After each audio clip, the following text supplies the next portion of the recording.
Right, ladies and gentlemen, good evening. Thank you so much for coming. A very warm welcome to Sea Fever 4, a very warm welcome to this festival, North Norfolk's Festival of Poetry and Prose. In introducing previous sessions, I said this is the very first festival that we have done online as well as offline, and I very much hope that it will be the last for obvious reasons.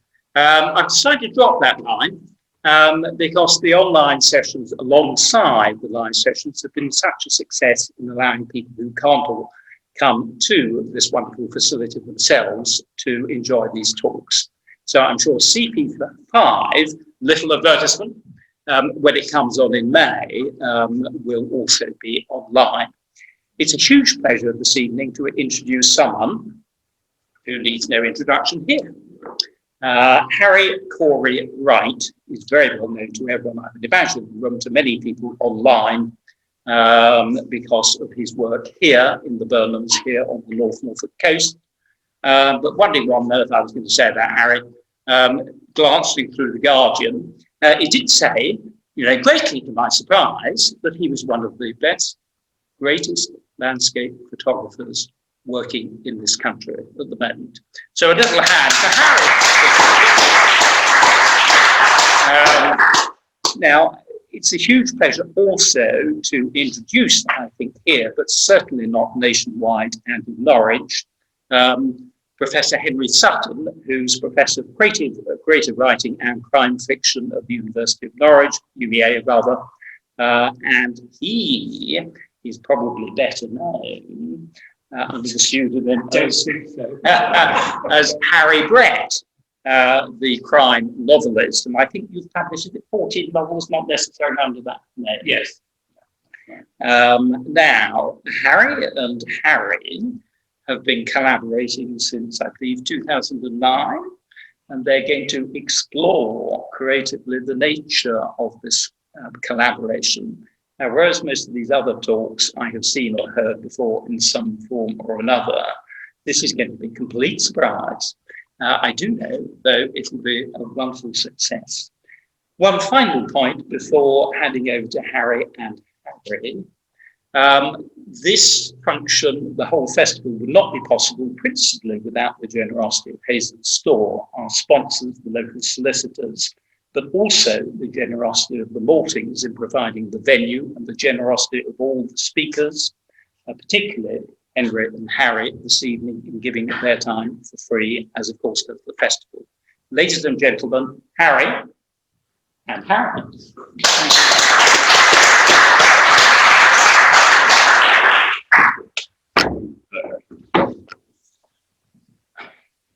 Good evening.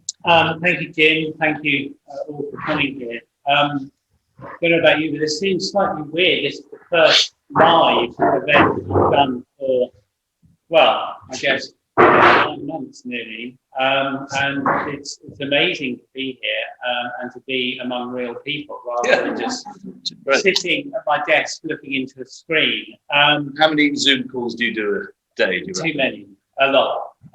But the great thing is we are going to be looking into a screen this evening, but we're going to be looking at some incredible images, some images that have inspired me, and strangely, some images that were almost so prescient. Harry took pictures that actually I'd been thinking about in a narrative sense, and when he came to develop them, because that's what he was doing at the time, I suddenly said, wow, that's extraordinary. That character or that place is exactly what I've been thinking about or what I've been writing about. But we will. Well, there's a point about that as well, because, I mean, thank you, Jim. And Jim sort of said a collaboration. Wouldn't quite be true, would it? It's not, we haven't been in cahoots for 2009, I think, was when we first kind of hooked up about this. And since then, I think the important part of it, which we'll come to in the body of our talk, was you've been working through it, but I haven't really been a part of the collaboration, if you like, for since then. So there's this sort of idea that these photographs have just been sitting and existing, but we haven't talked about them really since then, have we? We've done a couple of trips. We talk about them. Should we get this one up? Yeah. Well, should we do a little bit more about, I think it's a little bit about who we are and what we're up to. That's us. Oh, yes. Can we have the first one, please, Mike? So this is an early selfie. This is, yes. Now, Henry, you explain where we are. 2009. Now, what I want to know is what on earth you're doing wearing those trousers. Look at those. They seem. I've still got them. Yeah. Sadly, I think I've still got mine somewhere. But we went in 2009 to Great Yarmouth. I can't even remember exactly at the time what we were thinking about, why we decided to go there, because we had met and knew each other from this part of the world. I think part of it was I wanted to introduce Harry to something that wasn't perhaps quite so on paper anyway, so pretty, so conceivably the sort of place where people might want to, or certain sorts of people might want to go on holiday. And is it worth, Henry, just explaining a little bit about the background of that, about the photography side of things? Yeah. Because the camera that I've got that's in that picture is a picture, one that I use for landscape photographs, mainly up in Norfolk. Some of you guys here might have seen them, perhaps on Zoom, maybe not. The idea is that it takes a very, very highly detailed image. It's quite expensive, it's film, obviously not digital. So what it does is makes a really detailed print that sometimes goes up to about 2 meters wide. I photographed the salt marshes here around Wells and Burnham Market and Bragster, plenty, and I think that's what Henry's referring to, is these rather sort of beautiful, extremely beautiful places. But I usually try and photograph them in very serene moments when everything's very still, but the tide's coming in. So I think what you're talking about is sort of going to Yarmouth and sort of seeing, the opposite of that in many ways. After all, plenty of beautiful, the beach is a very beautiful beach, but you always saw it from a slightly different angle. And I thought you might be interested and also inspired to see something that wasn't necessarily quite so serene. So we went off one day, middle of winter, bloody freezing, and Second one, please. And so some of you might know. Does anyone know this road? Yeah. Okay. I'm impressed. It's pretty foggy. This is the Acle Strait that runs between Acle and Great Yarmouth, and it's about 9 miles of dead straight road. There's one kink in it. And it's raised slightly, isn't it? It's on a floodplain, effectively, and there are old windmills either side of the road. And the thing about that road is, it's always given me the creeps. And it's sort of like you go down that road, you think, where the hell is this going? And there's something about that road that I've always thought deeply menacing, troubling, and disturbing. And at the time, I was shifting my own creative work to more, I guess, crime fiction. And I'd written a book a few years before this called Kid Stuff. And the end of Kid Stuff is a deeply disturbing scene where the narrator is driving a car along the Acle Strait, and the passenger, the person next to him, is his, I can barely bring myself to say it, but his dead daughter, who he has actually killed. So that bit of road and that bit of imagery and that bit of sort of narrative idea is encapsulated something that I think this picture also manages to. I think, well, when we were driving up this, I remember Henry saying, giving me the background. I didn't know Yarmouth. I may have been there, but I certainly would have seen it from much more sort of jolly side of, the arcades and everything. So I hadn't seen at all any of this sort of, and here was this chap telling me, watch out, what you're about to see. It's going to change you. And well, we managed to survive the Acle Strait that day, and we got to our first port of call was here. And I guess you're very observant. You'll know where this is. Yeah, not so sure. Yeah, this is Galston Beach. At the time, they were building the outer harbour in Great Yarmouth. That's what those big cranes are doing there. Now, Galston, I was born in Galston, and again, it's featured in a number of my novels, one way or another. And indeed, my very first novel was in fact called Galston, and my very first novel began on this strip of cliff top overlooking that beach. Anyway, so we went back there, and at the time, you know, I was beginning to think about various projects, where I might be going. Would I want to go back to Norfolk to write more about Norfolk? So we went to Galston, and Harry, tell me what you thought. And what... Well, I think because obviously, am I right in saying that now it's become a major, you know, the wind farms obviously you see there, it's the part of this whole sort of regeneration of Yarmouth. And I was struck, I remember very much you showing me, which I think is still the case today, this mixture of holiday, entertainment, the seafront, but then also all this extraordinary amount of money that was being spent on all, you know, regeneration of various kinds.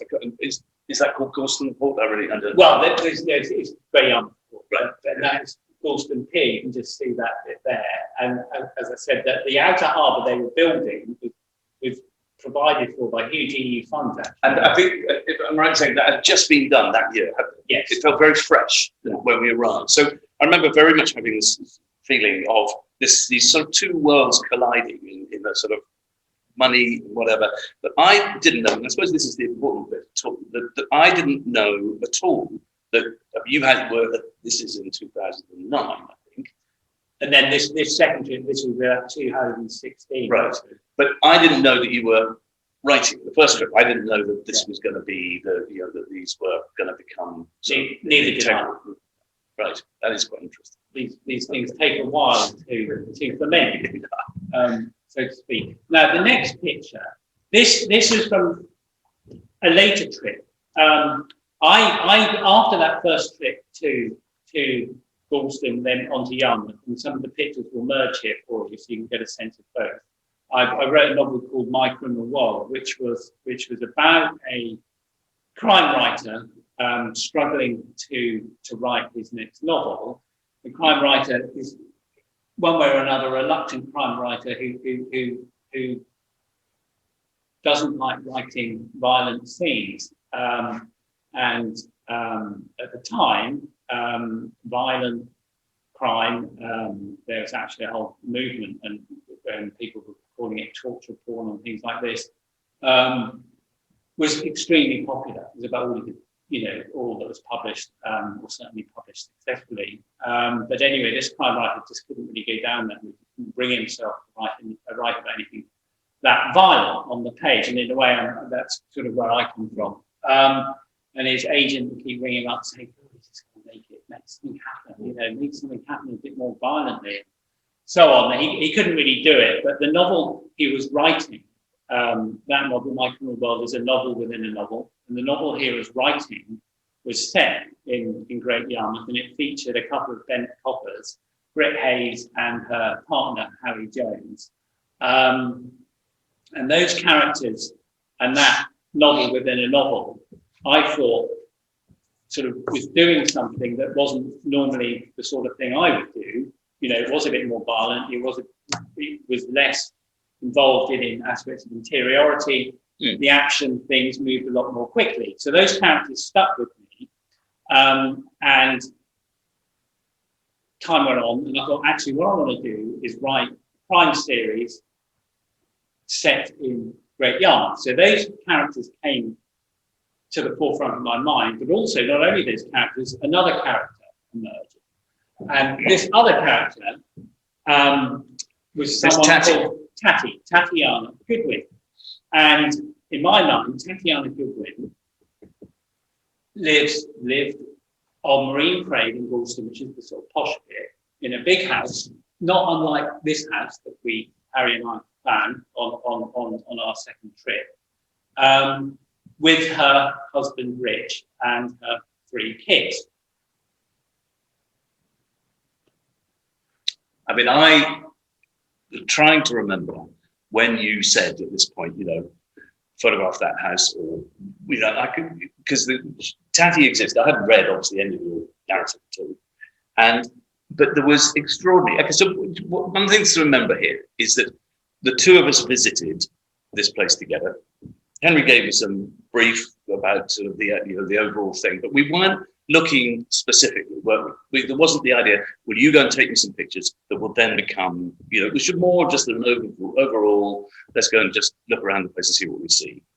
And I think I'm right in saying now that the JPEG of that, or whether you printed it out, has become somehow absolutely that your vision of Tatty's house throughout the whole 3 books. When we went in 2016, I started writing the first of these, what became known as the Goodwin Crime Family series. And I'd already thought of the sort of house, but then we actually found that house. In fact, I didn't find that house. And the interesting thing is going with Harry. Harry would take pictures when I wasn't looking in say, the same direction. I was looking elsewhere, trying to make notes. And he'd be snapping away. And then when we went through the pictures at a later date, there would be these images that, as I said earlier, were absolutely what I'd been thinking. It was quite extraordinary. And then if we move on.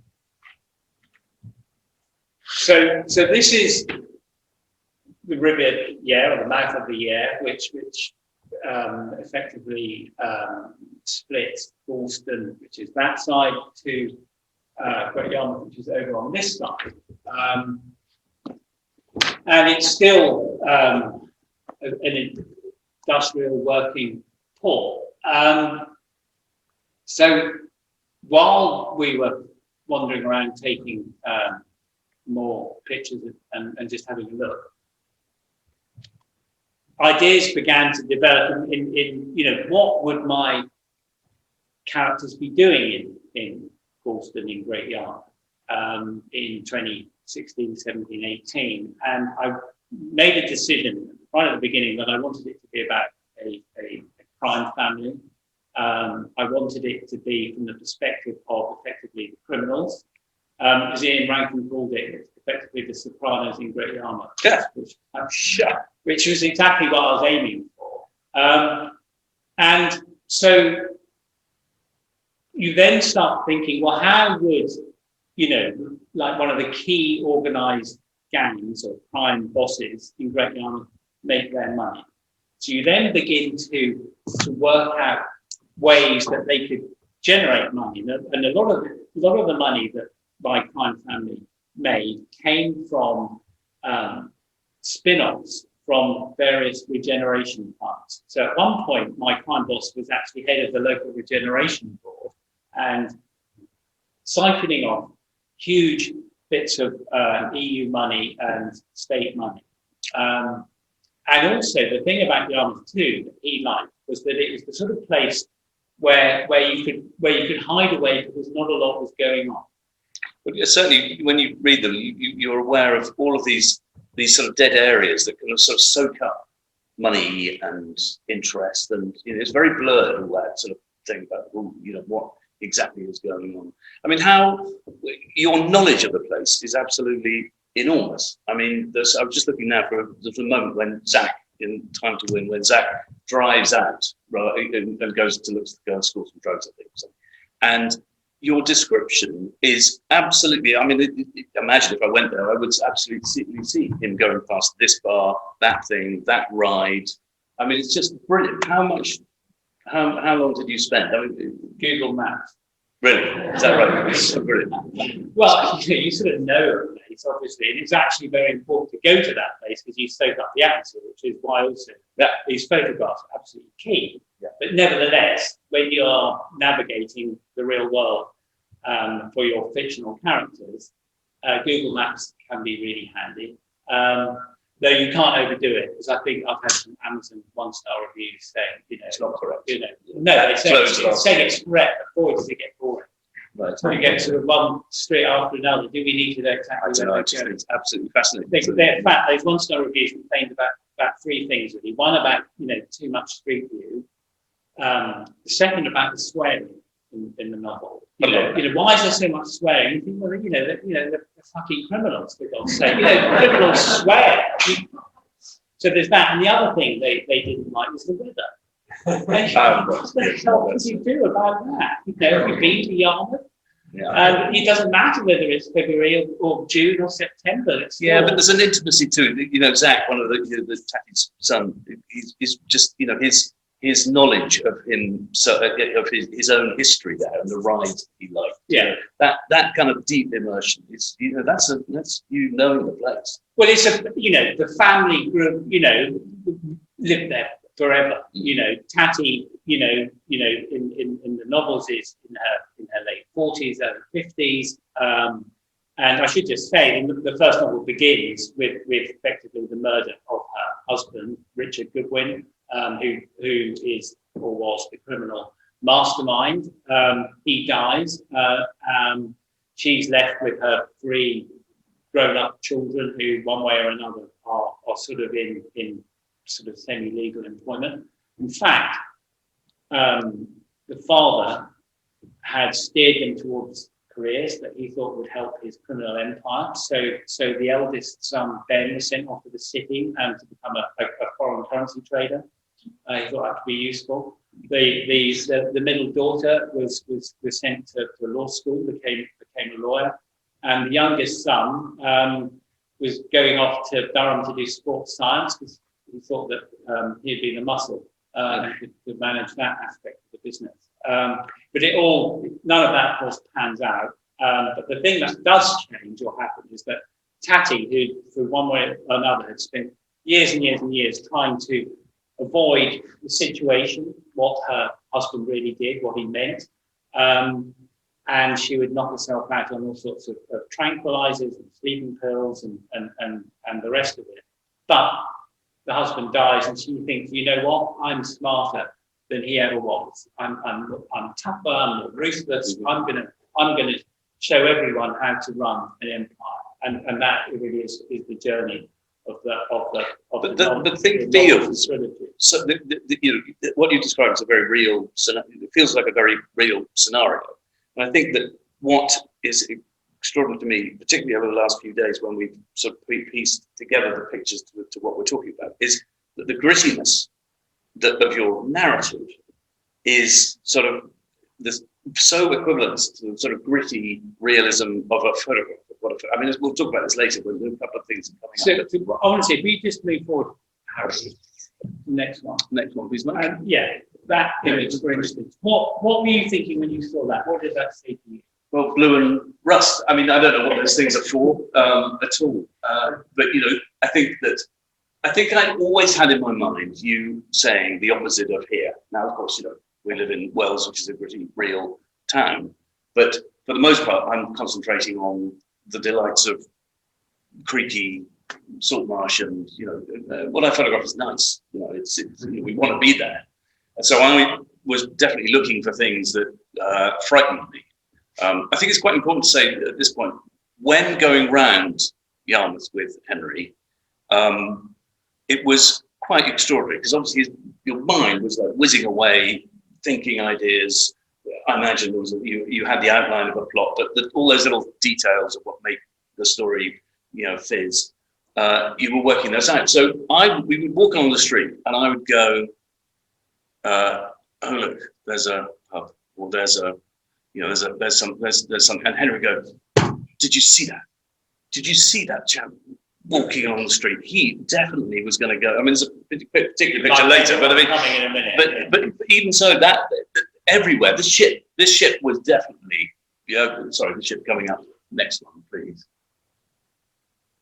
Oh, hello. Sorry, the ship we had before. Keep going. No, I remember watching this, and you were going, listening to you imagine what was on there was fascinating. So, hang on a second.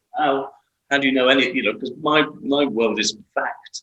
Well, I had this idea. The idea not with ships that large, for instance, but one subplot in the novels is to do with it. I think it's called rare and rare yachts, and they would effectively refurbish sort of posh yachts from the Mediterranean. But of course, those yachts coming in from the Mediterranean, wouldn't just be in need of refurbishment. They would be absolutely stacked full of cocaine and heroin and things like that. Then they would come up the air, they go to this boatyard, and they would be dismantled. And do you know whether any of that? I mean,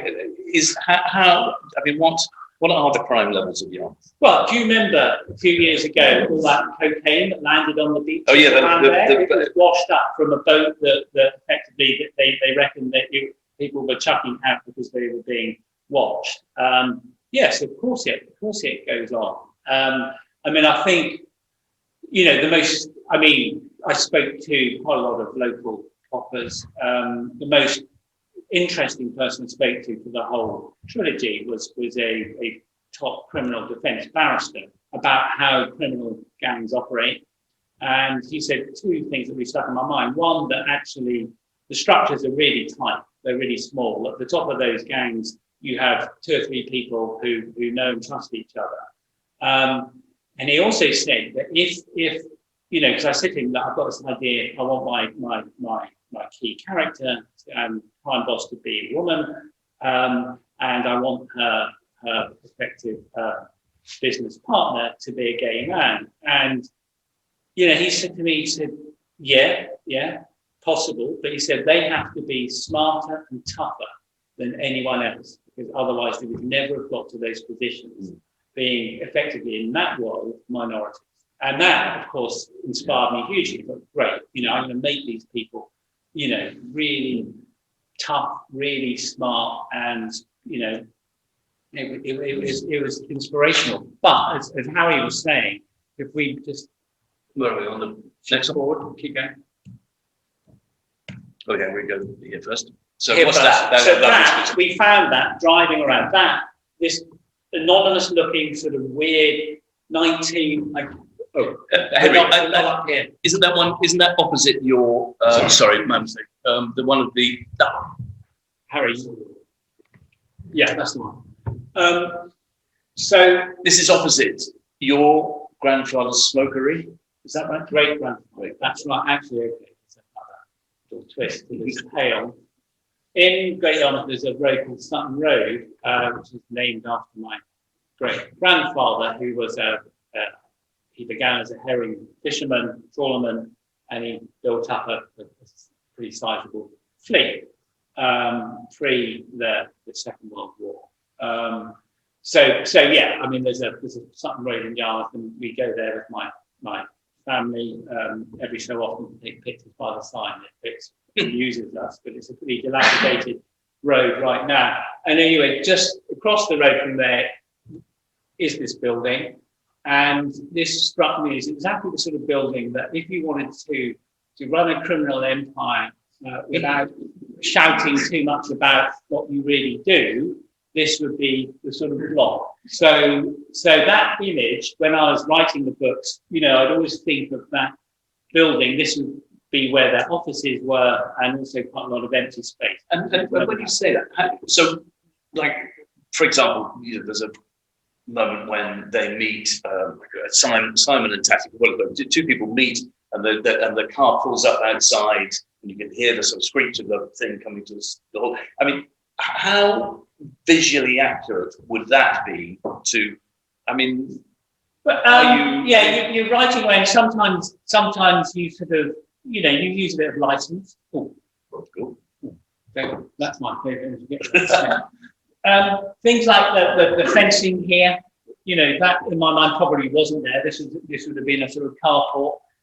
But the sort of feel of that. It's the feel, exactly. Yeah, interesting. Yeah, that's very interesting. Completely the feel, because when you're describing a place, be it a building, a house, or even a town, there's this thing. It's not, you're not really going for accuracy. It doesn't have to be exactly that. What you're going for is authenticity. It needs to be believable, and you need to be succinct, perhaps, in your description, so you're not overdoing doing it, and also you allow the reader to imagine certain aspects of that. That goes for characters as well. You want to say, describe and say so much, but not too much, and then you're not allowing the reader to do the work, because of course, writing and reading is a partnership. The reader is almost as important, or is as important, frankly, because without readers, it wouldn't be writers. So, it's a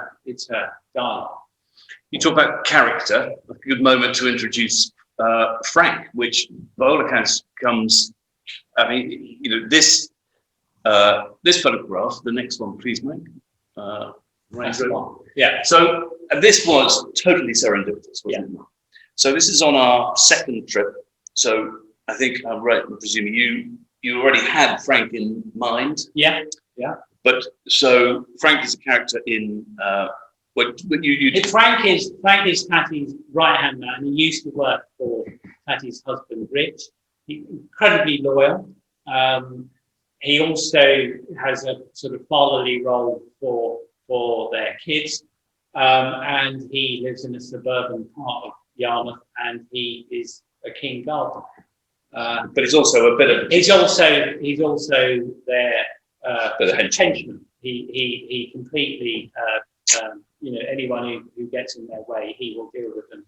So there we are in the street, and you haven't heard about Frank at all. We haven't got that deep into the conversation about what's going on in Henry's head, and this happens. And obviously, well, I wasn't even looking. Okay, there we go. Anyway, so I think it's safe to say that is Frank. That is Frank. Yeah. He actually did, and I've used this slide at work at UEA to talk to students about character and about exactly this.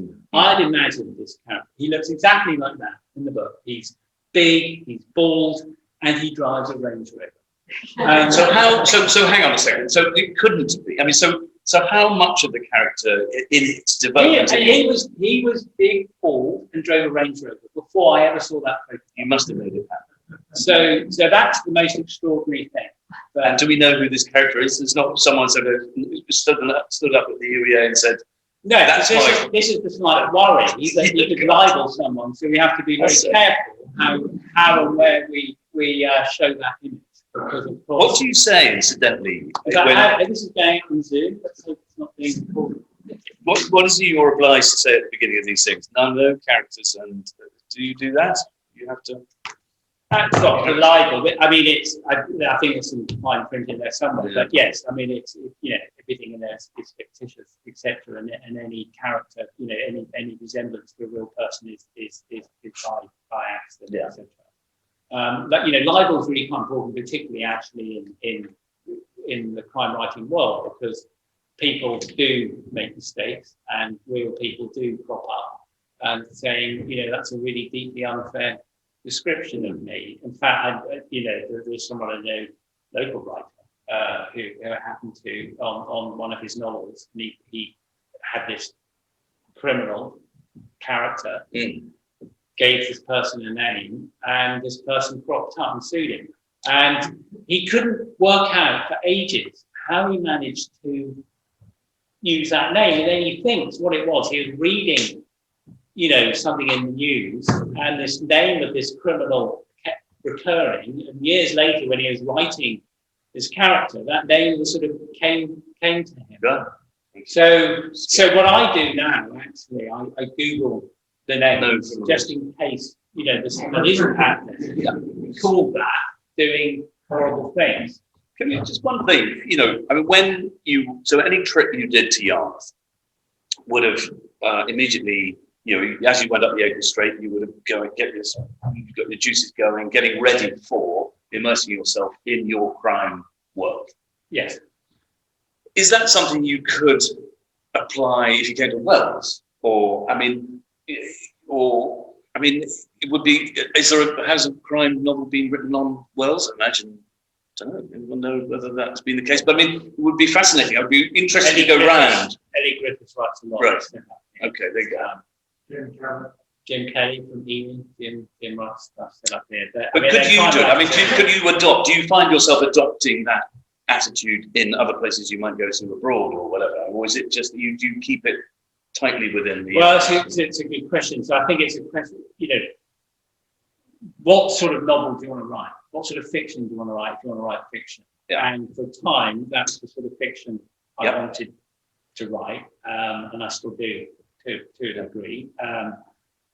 And the setting of the armour felt to me just exactly the right sort of setting, somewhere that had heaps of issues, but also, with those sorts of issues, you have opportunity or possibility, particularly if you think in a sort of criminal way. And of course, this is fiction. You are imagining how, and this is one of the joys of writing, I think, crime fiction, because you are imagining how criminals go about their business.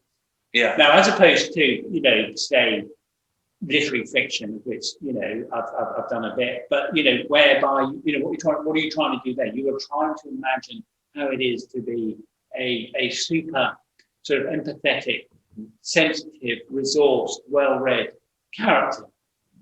That's sort of what we want to be, isn't it? And a lot of that fiction is imagining, or not even imagining, it's interrogating aspects of yourself or those or those sorts of people you want to be.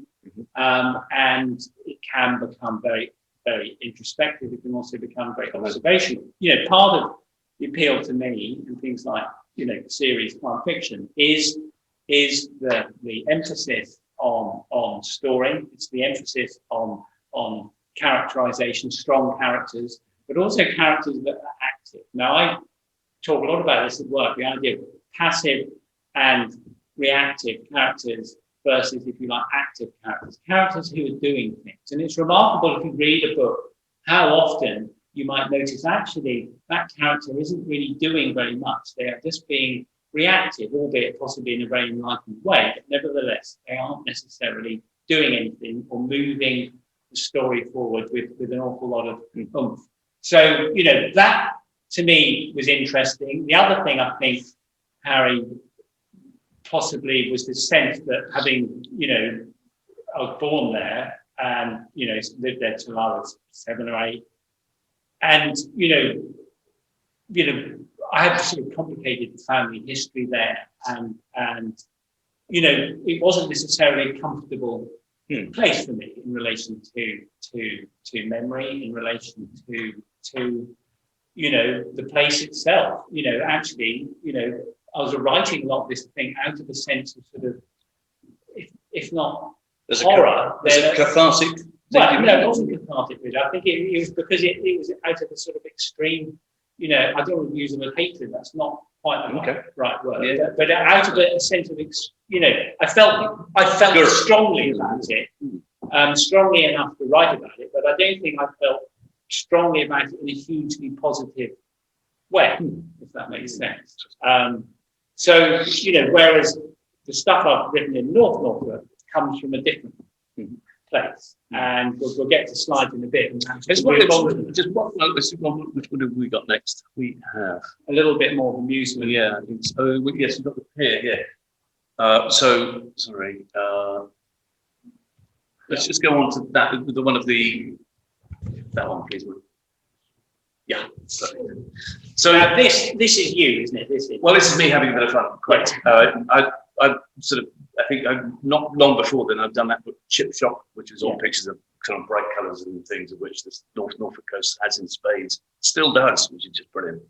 But I think that I just want to go back a tiny bit, which includes this as well. These sort of places that exist, this sort of feeling of I think it's just really interesting for artists of all kinds. And I'm very lucky to on Saturday be talking with Sally Festing and Polly Arnides about a sculptor and a poet about place.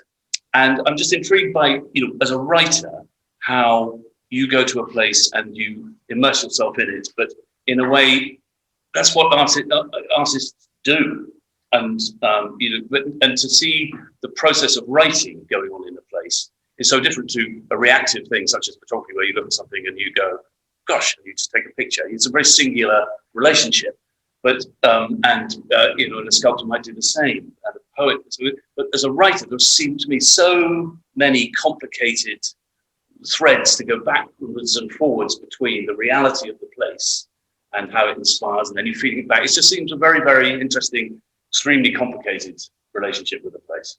But we were talking about this. So what I want to know is your take on, if you like, the imaginative aspect of a factual image. Yes. So, this is real, okay, but it's also evocative. It's also allowing you to imagine, before and after and moving on and what might go on in there. Yes. I mean, is that how you approach, say, an image like that? Yes, I think that okay, so don't forget, I come from a landscape photography point of view. So this would be, even though this wasn't taken with a big camera, let's assume for the moment that perhaps it was. And if you are photographing with a big camera, you are very aware as the viewer of the final print of the relationship between the place, this is what I hope to happen, the relationship between the place and the person standing there. So what I'm saying is that it's not just the view, it is usually, I love it when it feels like a bit of a stage set, so that you are aware of, as the viewer and the photographer, which are effectively obviously the same thing, that the interaction with the place. And that is a crucial thing. It's very different to a sort of big view from the top of a mountain or something. It's about the intimacy of the place. So what I tend to use is a single medium wide angle lens, that something about the perspective of which just allows the relationship to, you just sort of feel part of it somehow. I never really understood why that should be the case. So I think that when you say, take a picture like this thing, what I would always hope is that there is, one of the things is all the features in it, all the aspects of it, but also you're aware of the photography. And I think that, funny enough, all photography, certainly I've learned this through Instagram and everything, the person who took the picture had the context of which the picture is taken is absolutely crucial. You sort of know it. When we see pictures on people on Instagram, we're reading thousands of subtexts all the time about it, about why did someone post that? That's not what they normally post. Why did they bother doing that? That we're asking all of these questions that are beyond the physical limits of the thing. And, I just wonder whether that might be sort of an interesting thing to dwell on a bit, about how something like this that has this urgency of the present, but is also tainted with huge amounts of nostalgia. But your idea of nostalgia, your idea, you as, if you like, the author of that image. Yeah. Yes, absolutely. I mean, I think that there's something about faded grandeur, anymore, particularly in art, but I mean, nostalgia is photography's currency. That's what it does. It is all about things that were. So what I'm thinking of in relation to your photograph and your approach is that you are creating something that might be more akin to poetry's thing, that is creating a moment, a mood, a motif that is separate to building an out. Yes. In a linked way. Yeah, I think so. I mean, I think in a way what I'm doing, I think, is asking questions. I don't think, I've always been interested in how a photograph should, of course, it's about something that happened. It records, this camera, the big one, records every single detail. But in the end, where the pleasure starts is when it starts looking the other way, it looks forward, and you feel like something is about to happen. So this is really interesting from the perspective of handwriting. You just said you're asking a question. Okay. Do you think you are providing answers, or not really? I don't know. I wouldn't say that. So one of the I guess cheap and easiest ways to create suspense in fiction, history fiction, is to ask questions but not answer them immediately, delay the answer. And if you look at books structurally, crime novels, whether they're detective novels or thrillers, one way or another they're doing that. How is that person murdered? The bigger questions of why was that person there? The end of the whole thing, why are we even here on this planet? And it's question after question, and is, I think the trick is to delay answering, but only for so long. If you delay too long, certainly in crime writing, fictional genre sense, you begin to lose the patience of the reader. Yep. So you have to be quite careful. But that said, that doesn't mean you can't end up on a, for want of a better expression, a hefty existential note, which thing, like doing. Should we? Yes. So we need to. Time is the thing. So should we get to Norfolk? I think we need to move on from there. We've had enough. Yeah. So just a little bit of the windmill, number 13, please. Like 13, I think it's the windmill. Yeah. Well, that's a windmill. That is a windmill. I like the segue. That one. So we moved from a windmill in Great Yarmouth to the windmill in Burnham Overy Stay. We just thought it'd be quite fun just to bring all this back here a tiny bit. I mean, you have a relationship with just quickly, my second novel, called Bank Holiday Monday, was set effectively in that window. And at the time when I was writing, I didn't really know what I was writing, I didn't really know what I was doing. And a family from London has come up for Bank Holiday weekend, and they mope around and they go for walks on the marshes. And at one point, one of the little boys gets lost, and then he's sort of found, and not much happens. And indeed, my editor at the time said, there's some really nice writing in here, but what's happening at, I think we're missing a bit at the ending. It's just not what happens. We need something more dramatic. And at the time, I was thinking either I was exhausted, or so I'd written enough of this book, or I felt no, this was truer to the story, that actually things just end, or people drive back to London and pack up the car, drive back, and that's it. And actually, disaster's been averted, and I made a huge mistake. Actually, I would really like to rewrite that book, and I would like to turn it into a really menacing crime thriller set on that coast. And that boy should never have survived. He should have been lost. Well, it is, because I mean, we all, at the end of a most extraordinary summer, for all sorts of reasons. I mean, I think we all know that this place can be the most beautiful, serene landscape you've ever thought of, but it is also on the correct November to January evening when the wind is blowing. Black Shuck is behind you, isn't he? Is. I mean, it is scary. But Harry, how much, if you like, menace, if that's the right word, do you try to incorporate? I can't really do menace, shadows, or I can't really do that. I mean, I can. A sense of noir, please. Well, yes. I mean, that's with a small camera rather than the big one. The big camera has this difficulty in doing that, because if it's menacing, it's usually really windy here. So, and that is, I don't know if you've seen, my camera is big, and that it just does not do wind at all.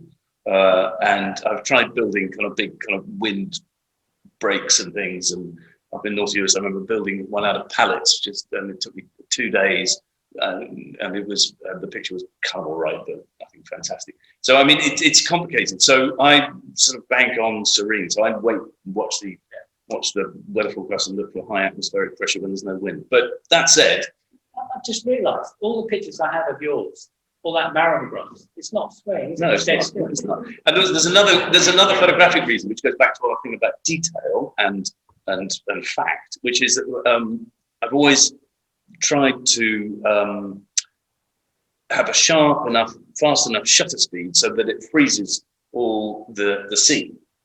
So there's nothing abstracted, there's no visual trickery going on at all. Now, recently I've sort of changed that and sort of got off my high horse a bit. But, on the whole, the game has been, this is what you would see. There's no kind of inference at all. Do you feel, having photographed the area for many years, decades here, I'd say, you have a different or same relationship to the place? Does it change? And does that change impact on the images you take? Well, it's difficult, isn't it? Because I think that, and I think about this a lot, about how the place, we all love this spot. And usually that goes way back.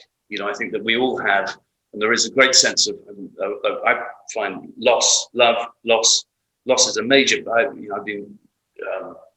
My father was brought up in Brancaster. He had 2 brothers who were killed in the war, and somehow that kind of, even though I obviously didn't know them, that affected me. I felt that the whole place, there were great wildflowers out there, and they loved it madly.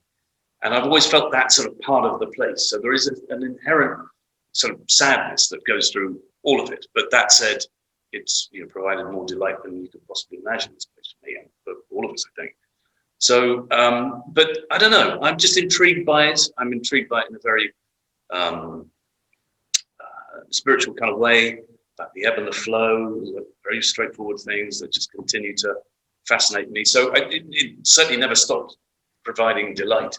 And also, for another time, but I draw quite a bit, and that's opened up all new kind of revelations about how line works and what it means to be in a place where it's just made up of lines. You still don't like hills too much, do you? No, not really. No. East Hills. Images. Nothing. What we're doing is we're going to have questions in a minute. If anyone has any questions, and those who are watching on the one Zoom. Before or after, I think, it's of the marshy, the junior. Yeah, so that is looking this way. That's Holcombe Bay. That is one I took on the big camera, and not a breath of wind. Not a breath of wind. That's what I'm looking for. That little moments. That's got prospects. It's going to be a good day. But I think there's something quickly, but we'll just finish off because I think there's a thing that I just thought we should chat about a little bit, which is a difference between, there's Yarmouth doing its thing. There are days when Yarmouth can look like this, haven't it? It's sort of, much of it's down to the day, of course. But on the whole, we're talking about 2 very, very different kind of places. And it does intrigue me, and I'm stepping out of my comfort zone a little bit, but I'm intrigued how Yarmouth, with all of its despair and decay, there's this energy as well. So it's going to regenerate. There's money that comes in. There's programs. There's plenty of things being thought about how to kind of reinvigorate, the society, the landscape, whatever. Here, and I'm aware that we're in the Maltings at the moment, which is doing the most extraordinary job of polarizing and bottleneck for arts and all things good and public. But there's not a big program here that covers all the marsh. It's conservation certainly, but there's no sort of collective vision. And in spite of more and more money coming here, and I find that is quite a weird mix. I don't know whether that's you aware of. Well, I think when you have urban deprivation and you have brownfield sites, etc., what's going to happen to them if they're not developed and redeveloped, and also I think they're very noticeable. I mean, there's scars on the landscape, for want of a better description. Right. And I think state and then EU funds, did a lot to try to regenerate, to support successfully those areas. Well, that outer harbour you saw being built in one of those very earlier images was designed. They thought Yarmouth could be a container port, but they built the outer harbour. It was too small. They forgot to build the infrastructure, the roads to carry the lorries through Yarmouth and then on. So actually, it's become this appalling white elephant and misuse of funds. So not all these things are working there. What is working, I think, is and Lowestoft most recently, the town just the south of there in Suffolk got a major contract to supply the wind farms. Yarmouth missed out on that. So it's still struggling, but are there arts programs going on? Interestingly, there's actually been a long history of visual artists there, and there's a very lively art scene. And at one point, actually, there was a Norwich Art School had a campus there. So yeah, it's a great place to spend some time in that sense. I think Question. questions. Anyone got a question? Yes. Well, I'm really interested in that the crime writer concentrates on the people and the characterization, whereas other than the odd appearance of Frank, I wasn't aware of a single person in any of Harry's videos. No, that's a Brilliant question. yeah, good point. Absolutely, yeah. You've But then definitely he stands out, Frank, doesn't he? He kind of, that's the one you're going to remember. Well, it's interesting. A lot of people said, "Why haven't you got photographs, people in your pictures?" And I don't. And well, I do. I've always actually thought of myself as a portrait photographer. But that's another thing. Certainly in the landscape, no. And I don't know. I think by deciding not to, it's, I hope, allowed for them to have their, you have to seek the humanity elsewhere, and dare I say it, through, sensitivity of a photographer. I don't know. But it's interesting when you do put a person amongst a landscape, you go in, and in the case with Frank there, it's, he's, there he was. I mean, he was perfect as well, wasn't he? But, Yeah. It's an interesting thing. It's a really good point. But of course, you can't have a plot without a character. It's the same thing. Yeah. I think that the thing about Yarmouth that always astonishes me, delights me, is the amount of, there's not a lot of energy there. There's that museum with the heritage, the church of all those wonderful murals. The fact that within I think it was one council block, you have Colin Stell, John Pickett, and Bruce Sidney.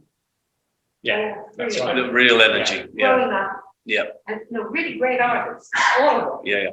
You have quite a lot of hoopty-doo stuff. You have a hipster, which is one of the most beautiful. There's an awful lot of beauty, and yet you can wander over the marsh immediately. You Yes. go down and not. I think it's the most extraordinary, wonderful place. It's very visually, it's incredibly arresting. And it's that contrast, I think, between some of those grimier streets and the industrial stuff, and then you hit Braden Water, then you go up Acre Strait, and the beach too itself is really pretty. But it's visually it's a stunning, it's a really stunning place. Can I say one thing? Anyone on Zoom wants to put a question in, then please do so in the chat section. I meant to say that at the beginning. So. There's a question over here. I was interested, Henry, if during your working with Harry, you had the thought of it would be interesting to have one or more of Harry's pictures actually in your book. You took a picture. Say no. You took a picture of me. Actually, it was on the back of some of my. Oh, that's true. Yeah, that was taken up here. Well, that's a really good point, because I like the idea, and I like text that then can be accompanied by images, and particularly now, I think digitally you can do some really interesting things with that. I think traditional publishing made it a bit expensive, and it wasn't necessarily that common. But increasingly, I think things like that are going to happen in really interesting ways, not just with static images, but with audio and video. I agree, and I think that there's an extraordinary thing that's happened to photography over the last 10 years, where there was a point when everyone thought that photography was, it was going to get nailed by digital. We'd all start doing 3D stuff with our phones and whatever, and photography would somehow get forgotten. So clearly not been the case, and it's become this sort of currency that's right up. Everything is described through photography now. So as a result, the opportunities to use photography for all sorts of things has changed. It no longer needs just to illustrate something. We're able to see it in many different guises. So you could easily come on, let's do a visual novel. How do you do that? But surely what you were saying earlier is that if you use a photograph, it takes away the input from the reader and the imagination that comes from the description. It then presents you with something that becomes the fact that have that. That's a really, really good point. Can it do that? Yes. But then I guess if could it also enhance what you're thinking? Could it then? I think if it's done right and successfully, and this is where you need a designer, you need someone more than just the writer and the. I mean, let's say we did go ahead with this, which we might have to try it, but I mean, you need the designer who would kind of blend the two together. I mean, it always seems to me amazing, when you read the novel, then you see the film, and it's always disappointing. There must be something in between that gap. There must be an opportunity somewhere of just, I don't know, it's to do with suggestion, enough that is, visual suggestion of something rather than necessarily this is what Tatty looks like. But I also think technology is moving in ways that both visual art and literature will be able to enhance and collaborate on in ways that haven't even been explored yet. And I think that's really exciting. And I think traditional books printed, a thing of the past in many ways actually. And I think we're going to move forward, in ways that we're only just, with things like AI and VR and AR, we're only just beginning to work on, particularly in relation to the visual artists are there to a degree. They're working on it in relation to various installations and so on. But writers are a bit slow, one way or another, and traditional publishers are even slower. They're not quite sure where it might go. But I actually think, apart from anything else, it could be really democratizing. And we don't necessarily need to be stuck with traditional publishing forms or even, words on a page. Literature might mean writing might well be something else entirely.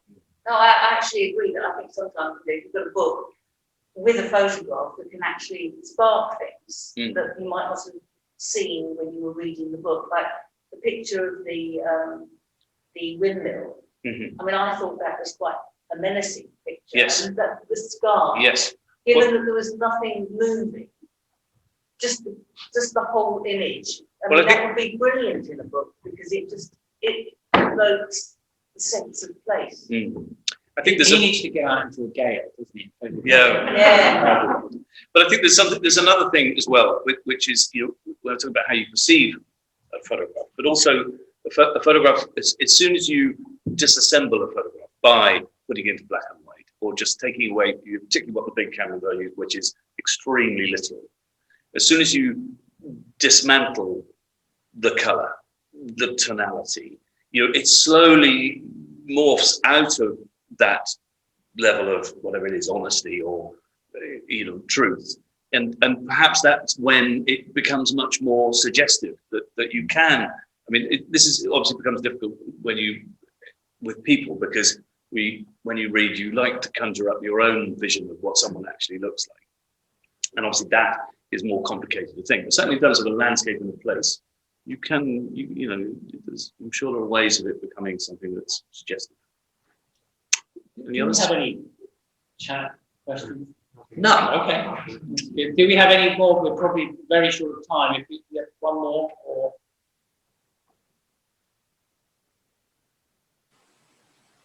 That'll do. We're done. Oh, I think we want to know when you're next going to collaborate. Well, soon. We will go back. I think the question is where we'll collaborate. Yeah. I think that. Wells. Wells. Short story on Wells. A short story with embedded images. Let's try it. And other exciting technological things. Jim, thank you very much. No, thank you, Harry and Harry.